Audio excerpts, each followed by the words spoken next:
Beau Woods is the Deputy Director of the Cyber Statecraft initiative at the Atlantic Council. He's consulted on cybersecurity and safety with everyone from car makers and medical device manufacturers to US federal agencies and even the White House. He said what we learned today was the magnitude of hacking methods, techniques and possibilities. In a very public way, the Wikileaks documents show us that from government agencies to cyber criminals, they can get in. Yeah, I think that this has put much more knowledge in the public eye.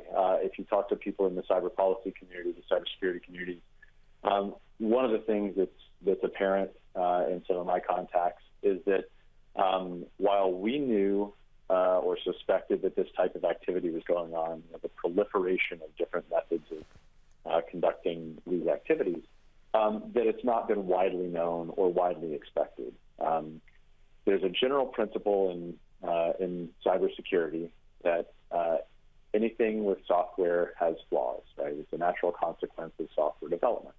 So it's unsurprising that the devices in the world around us have flaws. So if you think about, now our cars are in some cases 60% of the cost of cars goes to software. Medical devices are largely driven by software. The Internet of Things is a proliferation of software and the devices around us. And so as such, where those things are vulnerable to these types of attacks and exposed to the Internet or to some type of capability, that the capability will exist to take advantage of that for espionage or for other intelligence type activities. I'm interested in this because there are all sorts of arguments to be made for and against this kind of surveillance. And the argument that is commonly used is that it's helpful to be able to track Osama bin Laden down through his cell phone, right? That is, if you're looking for a kind of glib one-size-fits-all assertion of why the CIA or the NSA needs these kinds of powers, that sort of thing is advanced. What rights do we have as citizens when we are not Osama bin Laden to be protected from this in general terms? Yeah, that's a really good question. And it's one that falls on the international legal community to look at. There's actually been quite a bit of study on this in something called the Talon Manual, which they just revised a few weeks ago. It lays out the international law and international doctrine as it applies to cyberspace. And it's clear that there are some gray areas left over that have not yet been addressed.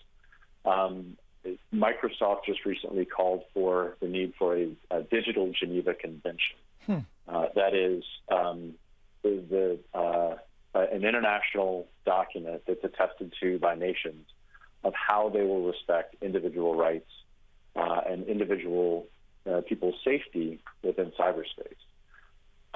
One of the consequences of the proliferation of technology is not just that privacy can be eroded, as we've seen in certain cases, whether it's nation-state level spying, corporations using data in unintended or unmessaged ways, or whether it's something like information getting into the hands of cyber criminals because of the breach.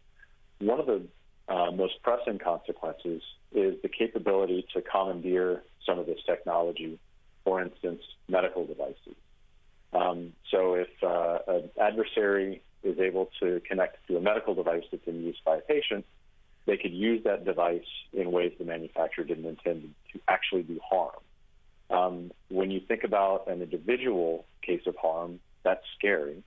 But when you think about the capability over the Internet, since everything is connected and hyper-connected, that capability grows exponentially to the size of the network. So if there's 1 million cars that are connected to the Internet that can be addressable by an adversary, they could potentially do something harmful in an automated and scalable fashion to tens of thousands of people at once.